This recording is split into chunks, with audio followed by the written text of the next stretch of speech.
David Umahi thinks that he can fool everyone on the internet space. I want to make it clear that if you hear tomorrow that Nnamdi Kanu has been released or Nnamdi Kanu has been freed from detention, the man fought his battle by himself. Nobody released him, because if you watch what the whole politicians in Nigeria, even from the north, south, east, and west, some persons were passionate, really asking for Kanu's release. Some of them were paying lip service just to register their name that, oh, I called for this man's release when he was in detention. They just want to do it for, doing sake. Now, both the people who use, like lip service just to camouflage that they are saying something when they don't mean it deep down in their heart, and both those people who were passionate about it, we recorded them, we watched them, we see them. But David Umahi was, neither this nor that. David Umahi was, mute, because he was the one that read the prescription of IPOB. He was the one that invited Buhari, to the Southeast. He was the one that asked Buhari to take out Nnamdi Kanu if he really wants Southeast to support him. Now, with the wave of 2027 general election, when coalition is forming, David Umahi is coming out to say that they are going to, negotiate with Tinubu to release Nnamdi Kanu. So, David Umahi has been mute right from time. He has been happy about the detention of Nnamdi Kanu. There is no doubt about that. He saw that, come on, everyone's have to deliver. If you know that you have eaten money under Tinubu wants you to deliver. And David Umahi, all these people, they know that, both Bianco Yuku, they know that they don't have level. Southeastern part of the country, most of them are not interested to vote. But people who want to vote has a pattern of voting. So if you like, do whatever you want to do. If they say they are not voting for you, they are not voting for you.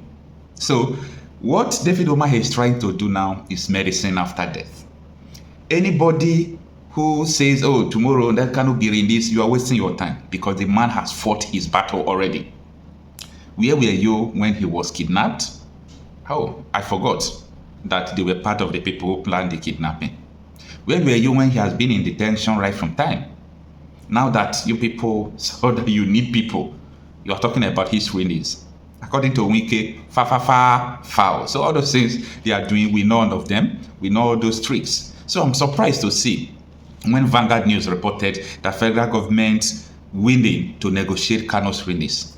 That the federal government of Nigeria is now willing to negotiate Kanu's release. For what? Men are not negotiating anything. You people should leave it there. I thought you people were flexing muscles going to court. Imagine David Umahi saying that it was not, it was not Tinubu that arrested Nnamdi Kanu. It was not Tinubu that detained Nnamdi Kanu. So we should not even put it on Tinubu. Oh, was it Tinubu that detained the Military leader? He released him. And so many other people that Tinubu just dropped their case. But when it comes to the case of Nnamdi Kanu, he was mute.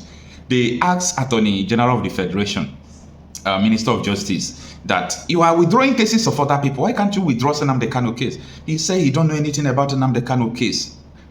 Generation of old liars. Generation of old liars. Imagine David Umahi saying that the federal government is willing to negotiate Kanu's release. You people will learn in a hard way. You people will learn in a hard way. You see, nothing lasts forever, including the power your position. Nothing lasts forever. So David Umahi has already seen his end. When I mean his end, the end of the power that intoxicates them. He's already seen that, oh, do you mean that by 2027, I will not have this power I'm having now? Maybe they are saying their brain is now beginning to reset.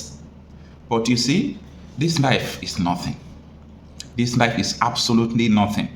So anything you do when you have power will be recorded for you. David Umahi, the issue of, this coastal highway, he has offended a lot of people, a lot of accusations here and there. If he leaves office, tell me, what will he be doing to all those things? What will he do with all these allegations and enmity he has created? The coastal highway, he won't finish it before 2027. That is for sure. They are just at 20 to 20-something kilometers, and they have spent trillions. Ew, Nigeria. Anyway, Let's run through this article from Vanguard. It says federal government willing to negotiate Kanu's release, Umahi. And this is what it reads, that the federal government says it is open to negotiating the release of the detained leader of the indigenous people of Biafra, Nnamdi Kanu, but insists it should not be used as a condition for political support. I know why I'm laughing. You won't understand. I know why I'm laughing.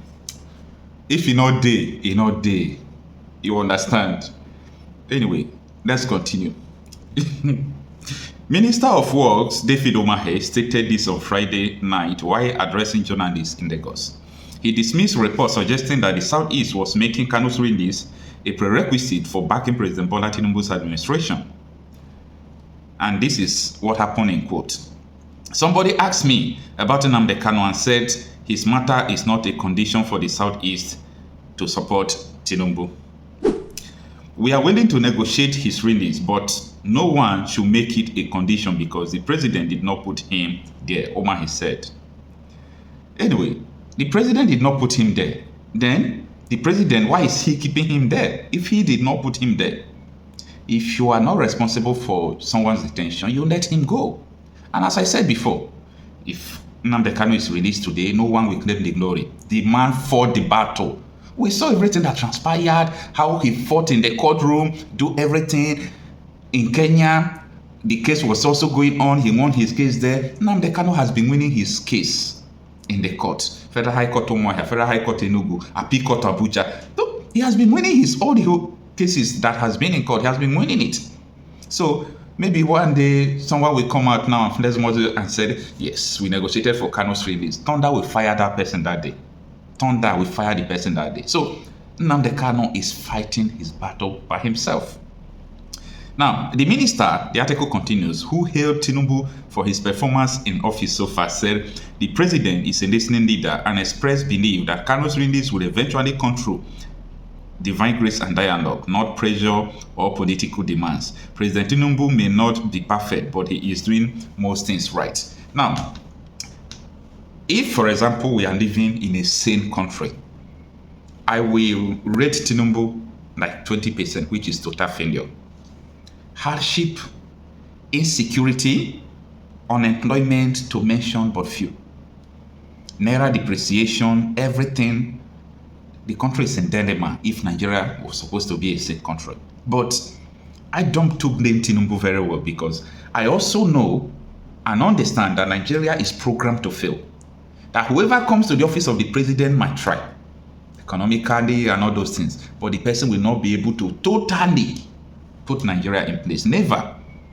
Because something must be done for Nigeria to become a place. It's either together or not together, but something must be done. And that was the reason why Ojukwu and Gowon met at Apuri town in Ghana.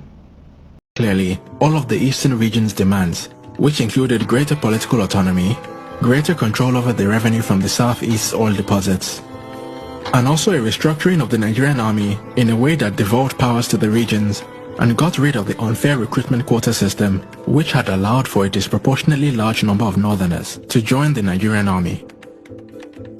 Although many still debate what exactly was agreed at this meeting, General Ojukwu left Aburi fully convinced that Gowon had accepted all of the Eastern region's demands. This controversial agreement, known today as the Aburi Accord, was not honored by the Gowon administration.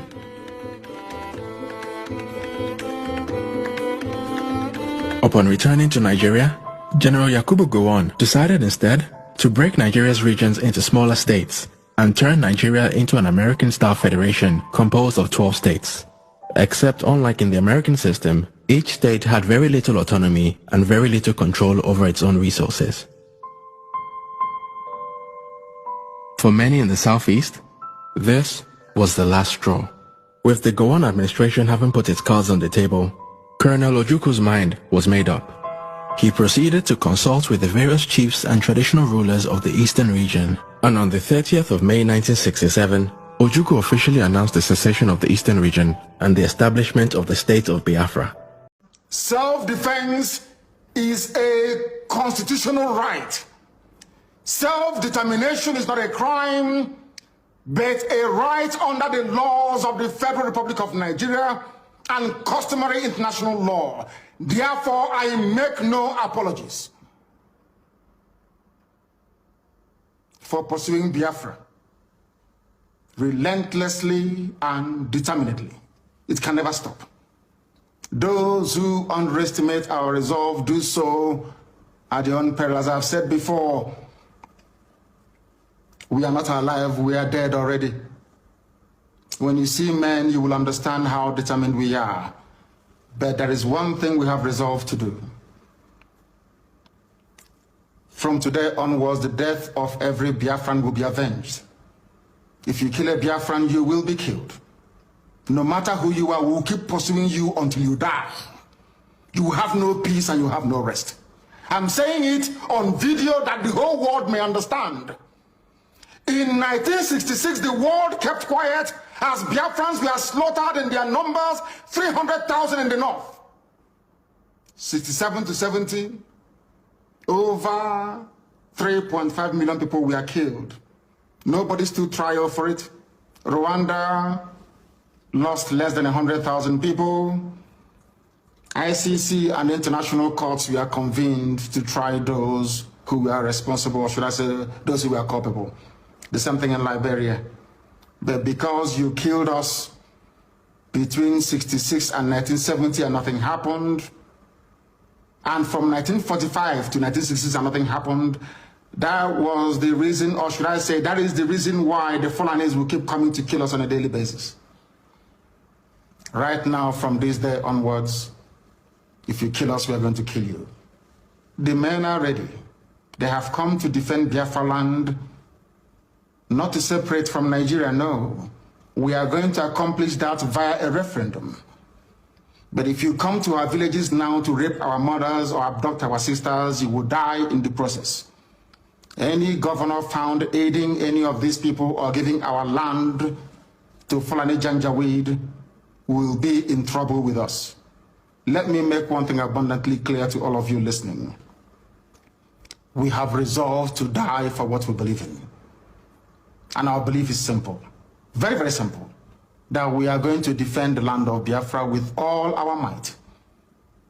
Not in pursuit of secession, as the idiots would say, but in pursuit of the defense of our land so that our mothers can go to the farm without the risk of being raped and torn to pieces. Some of you saw what happened at Uli. How a very beautiful young Biafran lady went to the farm and never came back. She was not only raped, her body was mutilated, cut into pieces and strewn all across her farmland. None of you did anything. Anambra State governor did nothing. Instead, he went along to appoint the same people that committed such heinous crime against the land itself into his cabinet.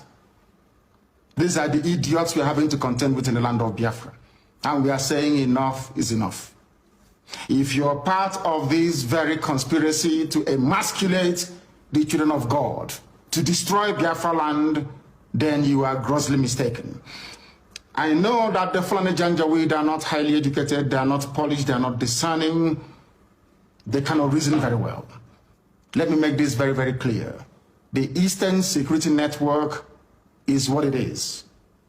An organized vigilante outfit, rather than restricting the activities of the defense of our land to maybe Enugu State or Delta State or even Bayelsa State, for instance.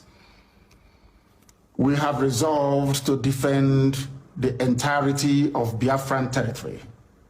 Allow me to repeat, because some of you are not educated enough to understand what we are saying. I am addressing this to the Fulani Janjaweed. Allow me to repeat. The Eastern Security Network is there to safeguard our land, to stop Fulani terrorists from Mali, from Gambia, from coming into our land to kill us. Our mothers must return to their farms, and our daughters must be able to move about very, very freely. The only way out of the mess people are in Nigeria is that people should stop talking and doing the work necessary to free everybody from this Fulani-inspired bondage. Today, people died, or should I say a lawmaker was killed in Yoruba land. This same day, today, in Benue State, 4 people were killed. Even in Katsina, young boys were abducted, and girls, as a matter of fact, from the dormitories. That is the level of insecurity in Nigeria, and people are dying on a daily basis. Are you going to sit down, just lament, talk about it, and nothing happens? Or are you going to join us to ensure that this reign of Fulani terrorism and insecurity is brought to an end? That is what we are for. That is why this very security outfit has been set up. And that is the work they are going to do.